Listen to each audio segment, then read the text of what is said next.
주보를 하셨으니 밖에서 일하실 생각이나 하시고 계시겠니?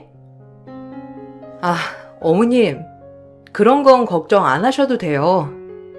저희 집 이미 노후 다 준비돼 계시고 이번에 아버지 돌아가셨다고 해서 그렇게 힘들거나 그런 건 아니에요. 잠깐 저희 집에 계시는 건데 너무 그런 식으로 말하시니 제가 조금 마음이 그러네요.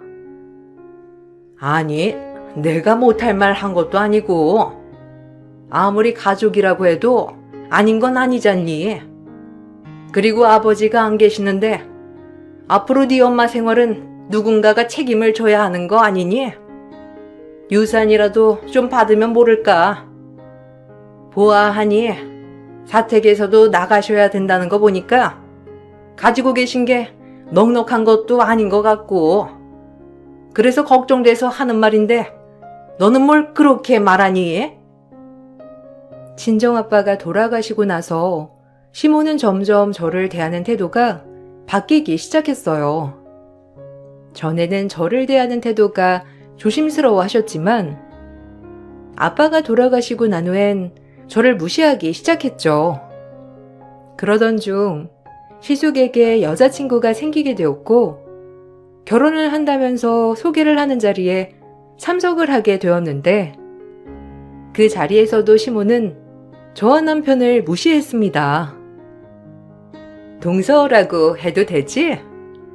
앞으로 한 가족이 될 텐데 그래도 같이 편하게 지내면 좋잖아. 안 그래도 이번에 신혼가구들이며 예물들이며 고르는 게 너무 쉽지 않았는데 혹시 동서 같이 가줄 수 있어? 내가 여자 형제가 없어가지고 고르는 게 쉽지가 않네. 우리 집에서도 내가 개혼이라 엄청 신경을 많이 쓰시거든. 들어보니 동선에도 사업했다면서? 그러면 좀 어느 정도 버는 눈이 있지 않아? 아이고, 쟤는 그런 거 볼 줄 몰라. 딱 보면 모르겠니? 그리고 지금은 사업도 안 해. 제 아버지가 돌아가셔가지고 사업은 다른 사람한테 넘어갔어. 결혼할 때도 뭐 하고 온 것도 없고 그런 건 혼수나 예물 이런 거 해온 애들한테 물어봐야지. 쟤는 그런 거 보는 안목 없으니까 그냥 큰애 네가 마음에 드는 걸로 해. 에이 어머님, 그래도 같이 보면 좋잖아요. 동서랑 친해지고 싶어서요. 저야 이제 들어오는 식구지만 그래도 동서는 몇 년 전부터 이 집 식구인데 친해지고 잘 보이면 좋죠 뭐. 동서 괜찮지? 서방님도 언제 하루 시간 내서 신혼집 같이 와주시면 안 돼요? 제가 이번에 결혼하면서 독립하는 거라 가구 배치나 이런 것도 잘 모르거든요. 역시 우리 와이프 마음이 참 넓어. 그렇지 엄마? 장모님 장인어른께서 어찌나 센스가 있으신지 다른 거 다 걱정하지 말고 하고 싶은 거 다 하라고 하셨다니까. 원래 우리 와이프가 형님이니까 잘 보여야 하는 건 재수씨지 뭐. 처음 만났던 형님은 저에게 살갑게 대해주셨고 친해지고 싶다며 먼저 시간 내달라고 부탁하는 형님에게 거절을 할 수는 없었어요. 그래도 새 식구가 들어오니 저도 잘해주고 싶은 생각이 컸어요. 형님께서 저와 남편에게 직접 연락을 해와 가구와 가전 사는 걸 도와달라고 부탁을 해주시는 바람에 저희는 같이 휴가를 내고 신혼집을 방문하게 되었어요. 근데 신혼집에 가서 보니까 청소가 하나도 안 되어 있더라고요. 놀라서 형님을 보니 갑자기 오기로 한 청소업체가 안 오게 되었다면서 본인은 급한 일이 있어서 잠깐 나갔다 올 테니 조금만 청소 좀 해달라고 부탁하고는 나가셨죠. 저희는 갑작스러운 상황에 놀랐지만 형님께서 정신이 없으셔서 부탁하시는가 보다 싶어 열심히 청소를 했어요.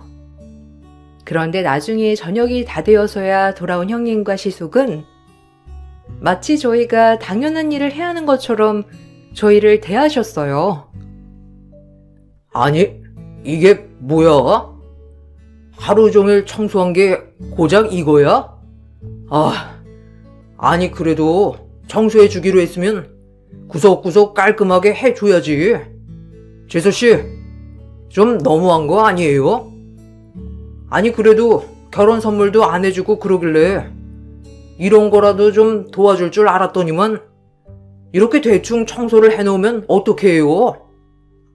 야, 너도 좀 너무한 거 아니냐? 형이 결혼을 하면 나서서 이것저것 챙기고 그래야지. 에이, 여보, 너무 그러지 마. 그래도 이 정도면 뭐 조금만 더 치우면 되겠지. 뭐 고생했어요, 동서랑 서방님. 솔직히 제 친구들은 결혼한다고 하면 식구들이 이것저것 많이 사주기도 하고 보태주기도 한다고 하길래 동서랑 서방님이 뭘 준비하고 있는가 싶었는데 남편한테 물어보니 여유롭지 않아서 아마 뭘 해주지 못할 거라고 하더라고요. 그래서 이렇게 청소라도 부탁하면 좀 깨끗이 해줄 줄 알았는데. 네? 아니, 결혼 선물은 선물이고 그렇다고 청소를 시키는 건 좀 아니지 않나요? 그리고 남편이 아주버님께 결혼 준비할 때 보태라고 이미 돈 보내드렸는데 그걸로는 부족했던 건가요? 저희는 그래도 어느 정도 해드릴 만큼 해드렸다고 생각을 했어요. 애초에 청소를 도와달라고 하셨으면 몰랐을까. 그래도 저희 열심히 청소해 드렸잖아요. 근데 그렇게 말씀을 하시면 어떻게 하나요? 어머, 동서. 나야말로 동서가 그렇게 말하니까 좀 서운하네. 우리 집에서는 그래도 결혼한다고 이것저것 챙겨주느라 바쁜데 동서는 아무것도 챙겨주지도 않고 내가 친해지려고 노력하는 걸 알아주지도 않잖아. 근데 이렇게 대강 청소해 놓고서는 열심히 했다고?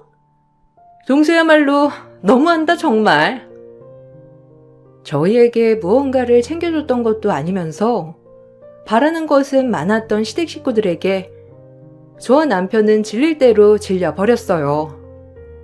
특히나 남편은 자신뿐만 아니라 저에게까지 무시를 하니 더욱 분노가 극에 달했습니다. 그러던 중 시숙 예식날 사건이 발생하게 되었죠. 신부 측에서 준비한 상품권 답례품 박스가 사라진 것이었어요. 거의 500만 원 상당이었기 때문에 당연히 찾아온 하객들도 모두 난리가 났습니다. 그런데 시모와 시숙 형님은 모두 저를 의심했어요. 너 솔직히 말하렴.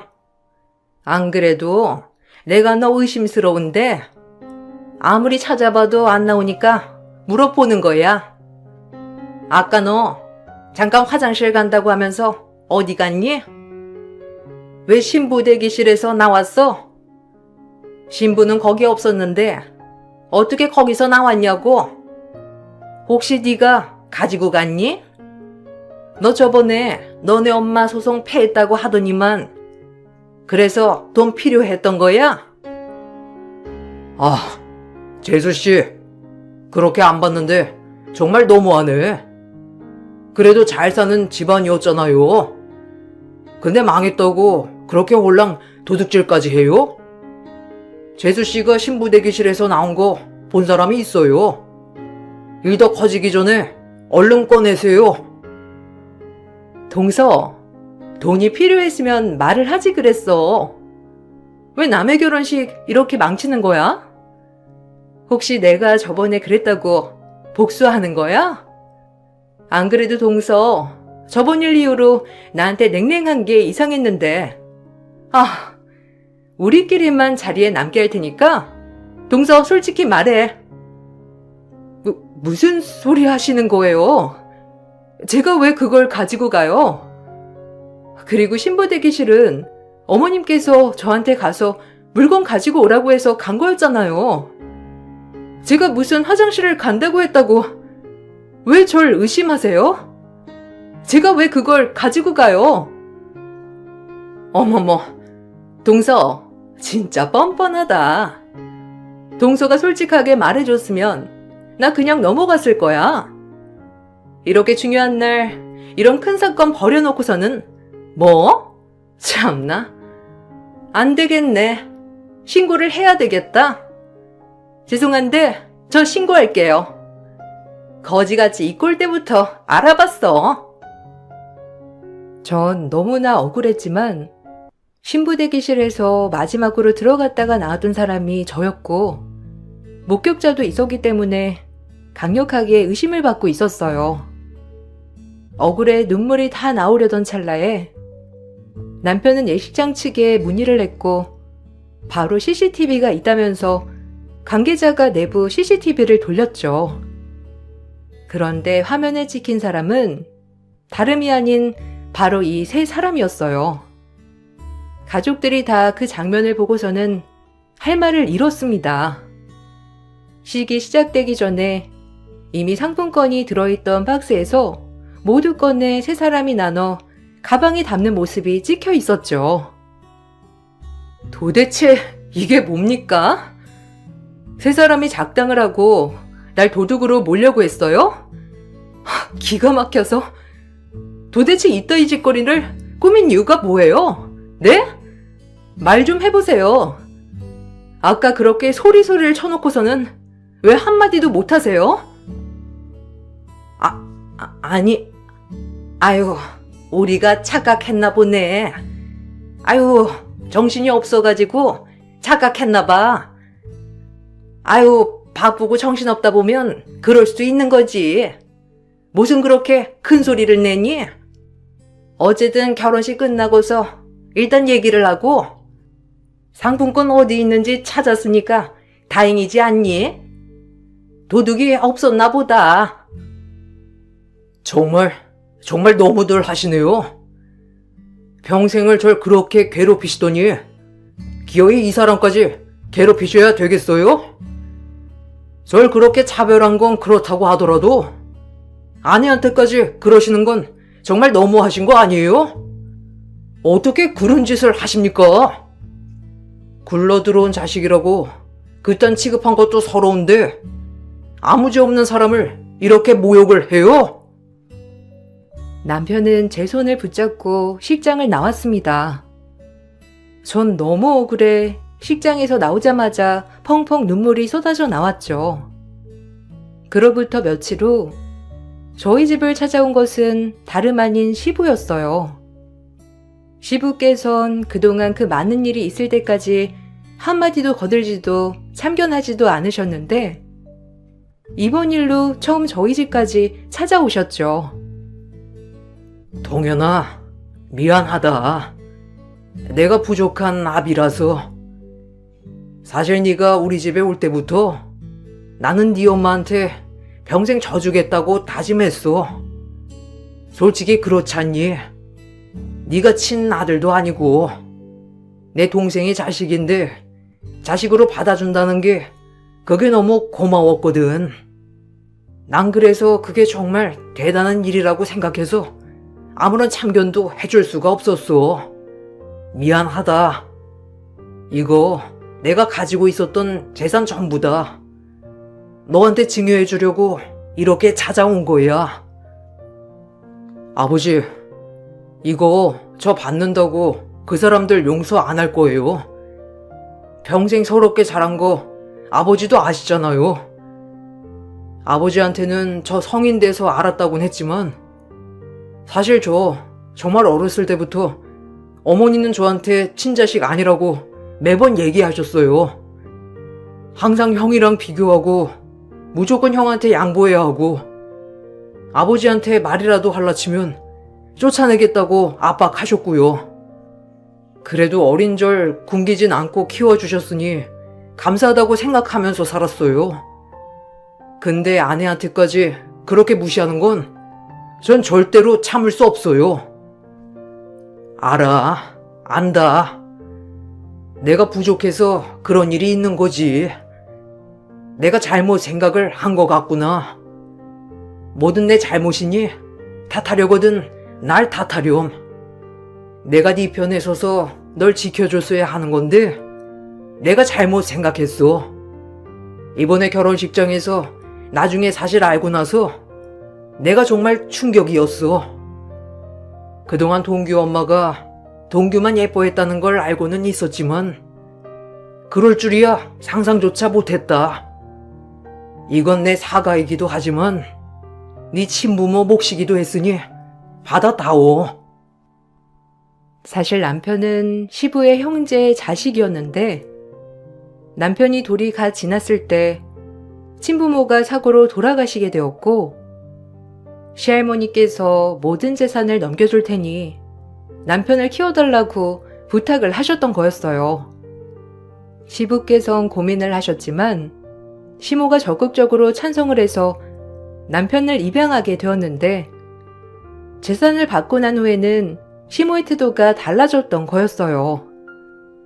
시부는 그래도 조카를 자식으로 받아준 시모에게 한 소리도 하지 못하고 사셨고 남편이 차별을 받고 있다는 걸 어느 정도 알고는 있었지만 참견을 하시지 못하셨던 거죠. 그런데 이번 사건으로 아들도 아내도 제정신이 아니라는 걸 느끼셨다고 하셨어요. 시모와 시숙, 형님을 제외하고 다른 시댁 식구들은 저를 무척이나 반겼고 남편과 행복하게 잘 사는 모습을 보시고서는 다들 칭찬을 많이 하셨나 보더라고요. 그러면서 본인 아들은 결혼도 하지 못하고 이래저래 마음에 들지 않았던 찰나에 이번 기회로 시댁 식구들에게 미움을 받을 수 있을 거란 생각을 한 거죠.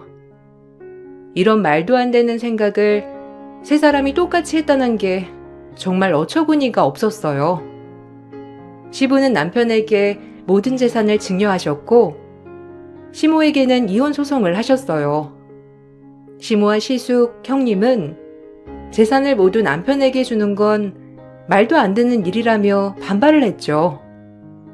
소송까지 하려고 했지만 증여를 받기 전 이미 그 유산의 절반은 남편의 친부모 몫이었고 명의자 시부가 증여를 하길 원했기 때문에 문제가 되진 않았습니다.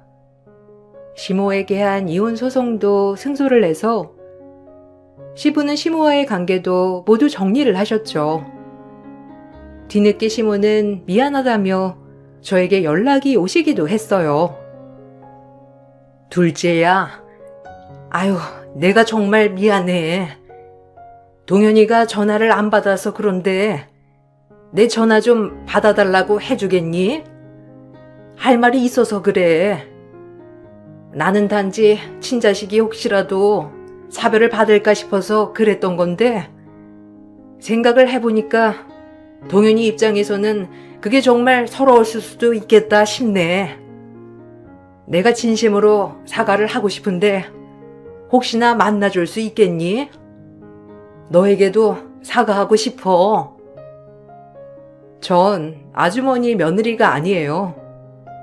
동현 씨 생각해서 제가 그동안 시어머니 대접해드린 거고 앞으로는 그럴 필요 없겠네요. 그렇게 30여 년을 차별하시고선 무슨 양심으로 사과를 한다고 하세요? 왜요? 친아들네 집에서는 같이 못 살겠다고 하세요? 아주머니, 그건 아주머니가 그렇게 만드신 거예요. 저희한테 사과한다고 뭐가 달라질 것 같으세요? 며느리라고 생각을 하셨다면 절 그렇게 도둑 취급도 못 하셨겠죠. 아이고, 둘째야, 미안하다. 그래도 우리 가족이었잖니. 남편이랑 내가 헤어지긴 했지만 난 아직까지 동현이 엄마야. 동현이한테 한 번만 내 얘기를 들어달라고 좀 전해주겠니?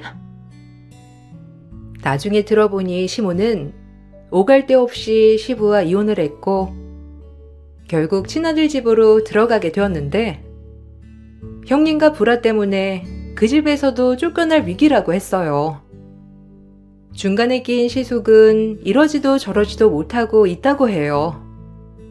부잣집 딸인 줄 알았던 형님도 평범한 집안 딸이었고 그 집에서는 이혼은 절대 안 된다며 반대한다고 하더라고요.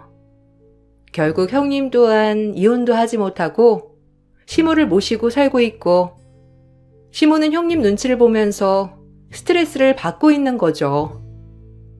그렇게 세 사람은 이러지도 저러지도 못한 상황에서 파국을 맞이했답니다. 시부께선 시모와 이혼을 하시곤 평생 소원이셨던 고향으로 가셨고, 저희는 엄마를 모시고 살게 되었어요. 남편은 저희 엄마가 정말 친엄마처럼 편하다며 적극 합가를 찬성했어요.